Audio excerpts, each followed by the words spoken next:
Salut à tous, c'est Eric Legault de chez Galago Music, bienvenue sur ce premier cours grand débutant spécialement dédié à comment apprendre le piano peut-être autrement, qu'en sachant lire ses notes et tout ça. Donc tous les sujets théoriques seront abordés au fil du temps. Moi ce qui m'intéresse dans la série de cours que je vais faire, c'est que vous appreniez à vous débrouiller avec une suite d'accords, écrits avec des lettres et tout ça. Peut-être que vous ne connaissez pas du tout ce système. Moi j'ai découvert assez tard, c'est-à-dire après le conservatoire, je vais avoir une vingtaine d'années. On m'a dit mais non mais des partages peuvent tenir sur un petit bout de paplard comme ça avec des lettres et tout. Je comprenais rien, je me disais mais comment est-ce possible? Et voilà, c'est tout à fait possible, donc je vais vous l'expliquer en prenant comme support pour ce cours-ci Let It Be, voilà, et à chaque fois, dans chaque nouveau cours, j'essaierai de vous trouver un petit morceau en relation avec la technique que je voudrais vous expliquer. Voilà, on attaque direct. Alors le but du jeu, c'est d'essayer de se repérer parmi toutes ces touches blanches et noires, comme ça. Donc sur le piano, ce qui est pratique par rapport à une guitare, c'est que c'est assez symétrique, c'est même carrément géométrique. Nous avons, si vous constatez bien, des lots de 2 touches noires, ou de 3 touches noires. 2 touches noires, 3 touches noires, 2, 3, 2, 3, 2, ok. Donc, pour trouver la note Do, qui va nous servir de note de départ pour à peu près toutes les explications de la vidéo, le Do se trouve à la base, dès que vous voyez 2 touches noires, le Do se situe juste à gauche des 2 touches noires. Donc si je vois un lot de 3 touches noires et que je joue celle-là, ce ne sera pas un Do. Là je vois, 2 touches noires, clac, juste à gauche, c'est la note Do. D'accord, Do, 2 touches noires, le Do. Ok, donc ce qui est pratique quand on sait où se trouve le Do, c'est qu'on va pouvoir déterminer où se trouve le Ré, le Mi, le Fa, tout ça. Donc pour ça, alors ça il faut que vous le connaissiez par cœur, c'est la gamme ascendante et descendante de Do majeur. Donc la gamme à connaître, c'est Do, Ré, Mi, Fa, Sol, La, Si, Do. Le nom des notes, ça par cœur. Do, Ré, Mi, Fa, Sol, La, Si, Do. Et il faut que vous le connaissiez également en descendant. Do, Si, La, Sol, Fa, Mi, Ré, Do. Si vous l'avez déjà en tête, c'est bien. Do, Ré, Mi, Fa, Sol, La, Si, Do. Do, Si, La, Sol, Fa, Mi, Ré, Do. Souvent on l'a quand on monte, mais pas forcément quand on descend. Donc vous le bossez bien dans les deux sens, parce que ça va vous faire gagner du temps. Voilà. Donc nous allons commencer à apprendre à construire nos premiers accords. Un accord, qu'est-ce que c'est? C'est au moins 3 sons qui sont joués ensemble. Donc ça, c'est un accord. C'est un accord. Ils sont plutôt dissonants. Nous, on va plutôt faire des accords consonants. Et on va étudier 2 grandes familles, les accords majeurs et les accords mineurs. Alors qu'est-ce que ça veut dire déjà, un accord majeur? En gros, c'est un accord qui sonne plutôt gai, voilà, il est plutôt content de lui-même. Voilà. Tandis qu'un accord mineur va sonner plutôt comme ça. Plutôt tristesse, vous voyez, c'est vraiment un ressenti. Et donc on va rentrer dans le détail pour savoir comment mécaniquement on construit le majeur et le mineur. Donc pour l'instant, retenez que le majeur, il est content. C'est l'accord qu'on a dans les aéroports. Cette sonorité-là, c'est une sonorité majeure, tandis que on ne mettrait pas ça dans les aéroports, une sonorité mineure. Donc pour construire les accords majeurs, un accord de Do majeur par exemple, on va prendre la note Do, bon, jusque-là tout va bien, et on va appliquer la grosse formule mathématique qui fait 4 plus 3. Ça veut dire quoi? Ça veut dire qu'on va compter 4 demi-tons, puis 3 demi-tons. Qu'est-ce qu'un demi-ton? C'est l'espace le plus petit qui peut exister sur un piano entre 2 notes. Là il y a un demi-ton, là il y a un demi-ton, il y a un demi-ton, entre là et là il y a un demi-ton, entre là et là il y a un demi-ton, etc. D'accord? Donc vous prenez le Do, et on va commencer par compter 4 demi-tons. Donc la seule chose à ne pas oublier, c'est qu'on ne va pas compter les notes de départ. Donc Do, c'est notre note fondamentale. Et on va compter 4 demi-tons par-dessus. Donc 1, 2, 3, 4. On sait que déjà ça, c'est les 2 premières notes de notre accord de Do majeur. Et par-dessus cette nouvelle note qui est trouvée, on va appliquer 3 demi-tons supplémentaires. Donc pareil, je ne compte pas la note sur laquelle je me trouve. Et 1, 2, 3. Do, Mi, Sol. C'est notre accord de départ. C'est notre premier accord majeur. On va réessayer la même chose sur un accord de Ré majeur. Donc je me place déjà sur un Ré. Il va nous servir de note fondamentale. C'est le nom qui donne son nom à l'accord. Et pareil, on applique la formule 4 plus 3. Donc je ne compte pas celle-là. 1, 2, 3, 4. Voilà notre première, ce qu'on appelle une tierce. C'est un intervalle. Et par-dessus cette première tierce, on va rajouter 3 demi-tons. 1, 2, 3. Et ça donne cette note-là. Avec cette technique, vous pouvez jouer tous les accords majeurs de la Terre en position fondamentale, avec la note fondamentale qui est le plus à gauche. D'accord? On verra plus tard les renversements et tout ça. Déjà, il faut bien vous habituer à ça. Donc prenons un accord de Sol majeur. Donc je place le pouce sur la note Sol. Le Sol que vous voulez, pour l'instant il n'y a pas d'impératif. Donc à la vidéo, ce sera plus joli si je le joue là. Donc Sol, là. Je compte 4. 1, 2, 3, 4. Et par-dessus ça, je compte 3. 1, 2, 3. C'est un accord de Sol majeur, fantastique. Maintenant la même chose, un accord de Sol mineur par exemple, comme ça on ne bouge pas, quasiment pas. Donc là on applique la formule 3 plus 4. Je repars de Sol, toujours pareil. 1, 2, 3. et par-dessus cette note, je compte 4. 1, 2, 3, 4. Voilà notre accord de sol mineur. Donc la différence entre un accord majeur et mineur est minime, c'est à un demi-ton près. C'est dans la tierce du milieu là que tout va se passer. Si j'ai 4 demi-tons dans ma première tierce, c'est un accord majeur. Si j'ai 3 demi-tons dans ma première tierce, j'ai un accord mineur. Sol majeur, sol mineur. Donc, si on doit faire un accord de La mineur, par exemple, on prend la note La, on va le compter en fonction du Do qui est ici. Donc Do, Si, La. C'est pour ça que c'est pratique de connaître l'ordre des notes en descendant et en montant. Parce qu'on pourrait faire Do, Ré, Mi, Fa, Sol, La, machin. Mais là, Do, Si, La, c'est plus proche. Voilà. Donc le La, note fondamentale. Et j'applique la formule 3-4. 1, 2, 3. Et 1, 2, 3, 4. Voilà. Et ça, c'est un accord de La mineur. Donc au début, ça paraît un peu rébarbatif parce qu'il faut compter. L'avantage, c'est que vous ne pouvez jamais vous tromper, à part si vous oubliez un demi-ton dans votre comptage. Donc le but du jeu, c'est de pratiquer pour l'instant à vide, sans partoche ou quoi que ce soit. Vous partez d'une note, même une note en bémol, par exemple. Une touche noire qui est ici, ce sera la note Si bémol. On verra plus tard comment vraiment on trouve les bémols, les dièses et tout. Voilà, vous partez du constat que ça c'est un Si bémol, bon, la dièse, mais disons Si bémol. Et pareil, un accord de Si bémol majeur. 1, 2, 3, 4. Et 1, 2, 3. Ça c'est Si bémol majeur. Si bémol, Ré, Fa. Si je vais en Si bémol mineur, je sais que ma première tierce doit contenir que 3 demi-tons. Donc 1, 2, 3. Ah, et 1, 2, 3, 4. J'ai mon accord machin. Si je fais un accord de Fa dièse majeur, je pars de la note Fa dièse. Donc le dièse, pour le trouver, vous prenez la note réelle et vous l'augmentez d'un demi-ton. Donc Fa dièse majeur, 1, 2, 3, 4 et 1, 2, 3. Voilà, ça c'est Fa dièse majeur. Fa dièse mineur, je prends le Fa dièse et 1, 2, 3, la note La, 1, 2, 3, 4. Fa dièse, La, Do dièse. C'est un accord de Fa dièse mineur. Donc on va appliquer maintenant ce truc-là dans le contexte d'un morceau. C'est le morceau que je joue au début, la Let It Be. La grille est très très bien pour commencer, ça vous permet de vous familiariser avec les changements d'accords et tout ça. Donc oui, comme je vous disais, ça peut paraître un peu rébarbatif de compter, mais en fait ça vient très vite. Très vite, on arrive à se souvenir qu'un Do majeur, ah c'est ça, Sol majeur, ah je le vois, c'est ça. C'est juste à la pratique que vous arriverez ensuite à gagner du temps pour tout ça. Donc juste avant d'aller plus loin, alors il y a une petite fiche récapitulative sur galagomusic.com qui vous permettra de récupérer toutes les informations dont j'ai parlé là. Donc un truc important à connaître, c'est la notation internationale. Donc là, tout à l'heure, je vous ai dit en français, c'est un accord de Do majeur. D'accord, très bien. En anglais, on ne dira pas Do majeur, on dira un accord de C. Donc ce qu'il faut que vous connaissiez, c'est A, B, C, D, E, F, G. Bon, jusque-là, je pense que vous l'avez. Et que chacune de ces lettres correspondra en français à La, Si, Do, Ré, Mi, Fa, Sol. D'accord, A, B, C, D, E, F, G, La, Si, Do, Ré, Mi, Fa, Sol. Vous trouverez toutes les informations sur la fiche récapitulative liée au cours. Vous allez sur le site internet et tout, et vous aurez tout ce qu'il faut.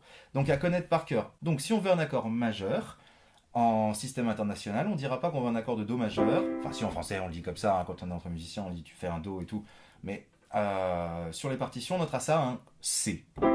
Quand il y a juste la lettre qui est indiquée, par défaut, c'est un accord majeur. Si vous voyez C sur une partoche, par exemple, c'est que c'est un accord majeur.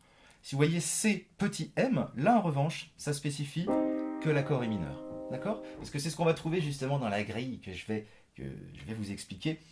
Donc, une grille, c'est une suite d'accords. Une grille, c'est le squelette d'un morceau, le squelette harmonique, c'est-à-dire tous les morceaux de la Terre, enfin tous les morceaux de musique occidentale sont composés autour d'une suite d'accords. Et au-dessus de ça, on va créer une mélodie et tout ça. Moi, ce qui m'intéresse déjà, c'est cette écriture verticale. Donc, dans la grille de Let It Be, vous constaterez que dans la première mesure, donc une mesure, c'est un endroit qui est compris entre deux barres verticales, comme ça. Par exemple, vous voyez, il y a un C avec une barre à gauche, une barre à droite. Ça, c'est une mesure complète. Okay. Donc, le C, c'est donc la note Do, et c'est également un accord de Do majeur. Donc, je vais faire mon Do majeur. Donc, je place mon Do, 1, 2, 3, 4. C'est ça le premier accord. Ensuite, on voit un accord de G. Alors G, c'est quoi déjà? G, c'est la note Sol, et c'est également l'accord de Sol majeur. Donc pour le faire dans ce morceau, alors on pourrait aller chercher le Sol ici, mais dans le morceau spécifiquement, McCartney le joue plus bas. Donc on va prendre le Sol qui est là, donc c'est-à-dire 1, 2, 3 touches blanches en dessous, et on va construire notre accord majeur. Sol, 1, 2, 3, 4, 1, 2, 3. Gagné. Donc, on va faire un Do majeur comme ça. Do, Mi, Sol. Le deuxième accord, Sol majeur. sol, si, ré. D'accord? Au niveau des doigtés, si vous êtes pianiste débutant, je ne t'ai pas dit au début, mais le numéro 1, c'est le pouce des deux mains, et le numéro 5, c'est le petit doigt des deux mains également. Donc si je vous dis que sur un accord de Do majeur, je vais placer 1, 2, 4, ça veut dire que je vais placer le pouce, l'index, l'annulaire. Ça, disons, c'est vraiment le positionnement qu'on souhaiterait. Ou alors, comme ça directement, avec le pouce 3, 5, de manière à faire jouer le petit doigt tout de suite. Au tout début, je pense que vous allez plutôt être tenté de faire les accords comme ça, avec 1, 2, 3, avec les deux autres qui restent en dessous. C'est pas génial, hein, faut le savoir, c'est pas super, mais si vous voulez l'essayer juste pour voir comment ça peut sonner sans vous prendre le chou, c'est déjà pas mal. Par contre, ensuite, vraiment essayez d'adopter le doigté pouce 2, 4 ou pouce 3, 5. À mon avis, pouce de 4 vous ira mieux. D'accord? Au niveau du positionnement du poignet, vous voyez, je suis vraiment... j'ai pas le poignet qui sort comme ça, ni qui rentre. Il est juste dans le prolongement de l'avant-bras. Donc il faut que vous soyez placé aussi assez en hauteur, enfin à la hauteur nécessaire pour que vous ne vous retrouviez pas dans un positionnement qui ne soit pas très confortable. Okay, il faut que le poignet, enfin l'avant-bras, soit au niveau, à peu près un tout petit peu au-dessus des touches. Voilà, si vous êtes comme ça, c'est que c'est trop haut. Ok, le coude au niveau des touches, plus ou moins. Ok, nos deux premiers accords, Do majeur, avec 1, 2, 4 au niveau des doigtés. Après Sol majeur, Frac. Après on voit un AM, ça veut dire quoi? J'attends votre réponse. La mineur, bien joué. Donc je trouve un La, Ni, juste à côté. Et je pratique ma formule d'accord mineur. 1, 2, 3, 1, 2, 3, 4. Voilà notre troisième accord. Et le quatrième accord, ce sera un accord de Fa. Donc la note Fa, elle est où? Soit vous recomptez depuis le Do, Do, Ré, Mi, Fa, en ascendant, soit en descendant, Do, Si, La, Sol, Fa. Le Fa est à la base des trois touches noires. Fa majeur, j'installe ma formule 4 plus 3, 1, 2, 3, 4, et 1, 2, 3. Voilà le Fa majeur. Ok. Donc déjà, quand vous avez ça, vous faites la moitié du couplet. Alors, let's go. Do majeur, suivi de Sol majeur, Sol si ré. Après La mineur, La do mi. Et après Fa majeur, Fa la do. Je rentre les doigts que j'utilise pas exprès. Vous voyez bien, ne le faites pas. Hein. Quand vous jouez, tous les doigts sont au-dessus des touches. Il faut qu'ils soient prêts à jouer, voilà, si on a besoin d'eux. Ensuite, la deuxième ligne, on réattaque Do majeur, on revient à la maison. Après, on va encore sur un accord de Sol majeur. Je me place sur le Sol. 1, 2, 3, 4. 1, 2, 3. Et... Et Fa majeur ensuite. Rac. Fa, La, Do. Et on revient en Do. Fin du couplet. Je vous refais tout le couplet comme ça. Do majeur. Sol majeur. La mineur. Fa majeur. Deuxième partie du couplet. Do majeur. Sol majeur. Fa majeur. Et Do. Ok. Maintenant, on va utiliser la main gauche. La main gauche, qu'est-ce qu'elle va faire dans ce premier exercice? Ça, c'est qu'elle va doubler toutes les notes fondamentales de la main droite. Alors vous vous souvenez, la note fondamentale, c'est la note qui donne son nom à l'accord. Si vous êtes sur un Do majeur, la note fondamentale, c'est Do. Si vous êtes sur un Sol majeur, la note fondamentale, c'est Sol. Et là, ce que je veux, c'est que la main gauche double cette note. C'est-à-dire, si vous faites Do, Mi, Sol à la main droite, l'accord de Do majeur, la main gauche jouera la note Do, toute seule. Pas d'accord à la main gauche pour l'instant, uniquement la note fondamentale. Du coup, ça vient enrober encore davantage notre accompagnement. Donc Do majeur, on jouera comme ça. Après l'accord de Sol majeur, vous placez bien la main droite, bien sûr. À la main gauche, au début, pareil, si vous commencez, vous serez tenté d'utiliser un seul doigt qui va bouger. Donc ça ferait Do majeur, après Sol majeur, après le La et tout ça. Bon, ok, ça peut fonctionner. Mais néanmoins, je vous suggère de placer vos doigts comme ça, c'est-à-dire le pouce sur le Do, et les autres doigts qui sont assignés à une touche. Comme ça, si vous avez besoin du Sol, ce sera le quatrième doigt. Si vous avez besoin du Fa, ce sera le petit doigt. Et le Do, ce sera le pouce. Comme ça, vous ne bougez pas. Mais je pense qu'au début, voilà, vous serez tenté de faire ça pour bien les visualiser. Donc, en Do majeur, à la main gauche, je fais Do. En Sol majeur, à la main droite, je vais faire Sol, la note Sol à la main gauche. Sur un La mineur, je vais mettre le 3 ici. Je joue le La. Et sur un Fa majeur, je joue le petit doigt sur le Fa. Et voilà. Et ça, vous pouvez le bosser autant de fois que vous voulez. Vous prenez n'importe quel accord. Un truc qu'on n'a pas encore dit. La bémol majeur. Je prends la note La, Do, Si, La. Le bémol est juste un demi-ton en dessous. Et j'applique ma formule magique. Majeur. 1, 2, 3, 4. Et 1, 2, 3. Ça, c'est un La bémol majeur. À la main gauche, je jouerai la note La bémol. ok? Ça vous permet déjà d'installer comme ça des premières notions d'harmonie. Et très visuellement, c'est très pratique de s'y retrouver. Donc je vous refais tout le couplet.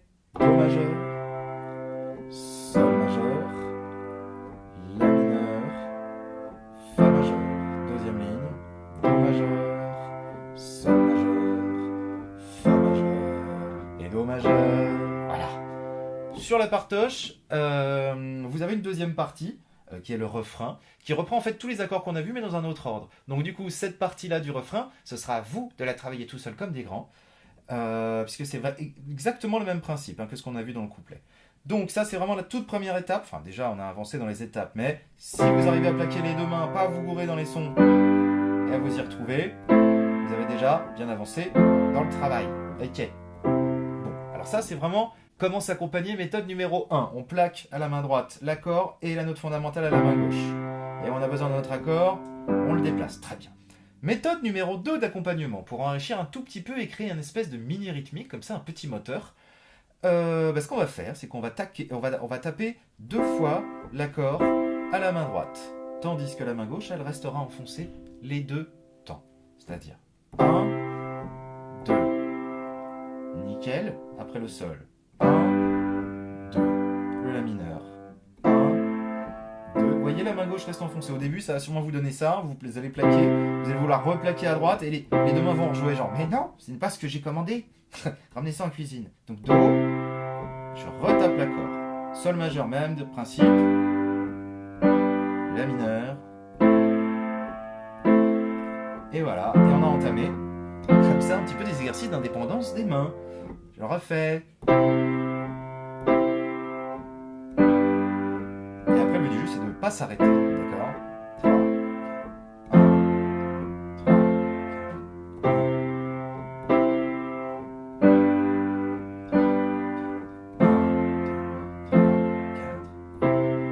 4. Un petit peu plus vite, avec vite fait le chant, histoire que vous situiez. When I find myself in times of trouble, Mother Mary comes to me, speaking words of wisdom, let it be. Voilà. Et sur le refrain, je vous le joue juste une fois sans vous l'expliquer, comme ça c'est votre morceau d'autonomie. Let it be, La mineur. Let it be, let it be, let it be. Whisper words of wisdom, let it be. Voilà, donc à l'issue de ce cours, normalement, vous devez savoir jouer tout le squelette du morceau. Et petit à petit, comme ça, je ne prendrai pas toujours que l'exemple de Let It Be, bien entendu, mais je vous montrerai d'autres méthodes, comme à la guitare, avec des formules clés en main qui vous permettent d'enrichir vos accompagnements très facilement, tout en conservant, voilà, de manière visuelle. Il faut que vous compreniez ce que vous jouiez. Voilà, c'est ça le but de cette série de vidéos pour débutants, c'est que vous vous y retrouviez sur un piano. C'est pas que de la lecture de notes, la musique, c'est vraiment aussi savoir ce qui se passe, enfin, surtout l'harmonie. L'harmonie, c'est ça, on construit les accords, on essaye de comprendre pourquoi ils s'enchaînent bien, et tout ça. Et je pense que c'est un sujet qu'il faut absolument aborder, parce que c'est super fun, et on peut avoir vraiment des bons résultats en très peu de temps. Voilà, donc écoutez, travaillez bien tout ça. Dans le prochain cours, on verra comment on commence à placer aussi la pédale. La pédale, c'est le pied droit qui fera ça, qui permet aux accords de faire durer les... Enfin, qui permet aux notes de durer, c'est-à-dire j'appuie sur la pédale, jusque-là tout va bien, et là, j'enlève la main, les sons durent toujours, c'est dingo, hein. Donc c'est très pratique pour faire des trucs jolis, ça donnera ça. Ok, ça fait le petit liant, si je le fais pas, les sons s'en vont tout de suite. Voilà, mais ça on le verra le prochain coup. Vous bossez déjà bien vos déplacements, parce que la pédale, il y aura une mini astuce, donc il faut plus que vous ayez besoin de penser à où je vais, quel doigt doit jouer, d'accord? Vous bossez bien là-dessus, limite, vous faites des enregistrements chez vous, genre voilà, jour 1 ça donne ça, et tous les 2-3 jours vous refaites une petite session d'enregistrement et vous voyez comment ça évolue. Voilà, ça pourrait être rigolo. Bon, je vous souhaite bonne musique, à très bientôt, ciao.